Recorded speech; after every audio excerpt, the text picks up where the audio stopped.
Salut, bienvenue sur la chaîne du Traqueur de livres. Aujourd'hui, une pépite. Miséricorde de Jussi Adler Olsen, aux éditions Livre de Poche.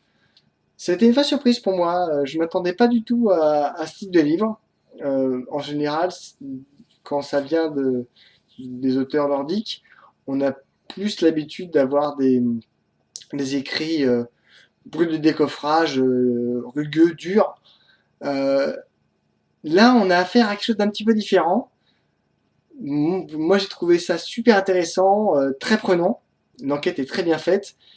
Et en même temps, plein d'humour, plein de second degré, avec des personnages que j'ai trouvé ouais, super originaux. Et je me suis dit, là, je pense qu'il a trouvé, voilà, l'auteur a trouvé ce qu'il fallait. Mirette Lingard est emprisonnée depuis plusieurs années dans une cage. Qui? Pourquoi? Pour celle qui incarnait l'avenir politique du Danemark, sa disparition a fait couler beaucoup d'encre. Malgré d'intenses recherches, aucune piste. Karl Mörk, enquêteur hors pair, mais à la répartie facile et acide, a fait disjoncter tout le monde. Alors qu'il revient d'un arrêt maladie, suite à une tentative de meurtre, on crée pour lui la section V, les dossiers classés, les cold cases, et on le met à la cave.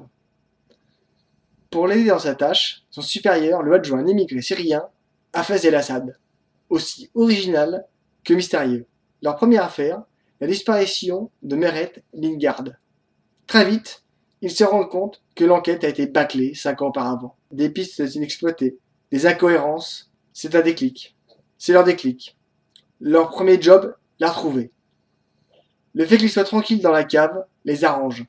Personne pour les déranger. Personne pour leur dire ce qu'ils doivent faire. Karl et Assad vont soulever un mystère qui pourrait faire sauter le gouvernement.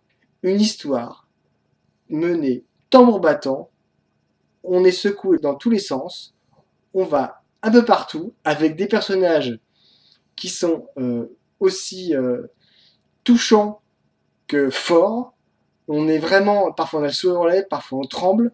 C'est un très bon livre, un vrai coup de cœur.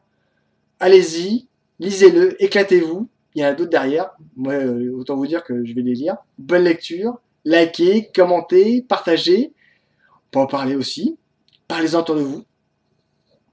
Abonnez-vous. Bonne lecture. Mangez les chouquettes. À bientôt. Au revoir.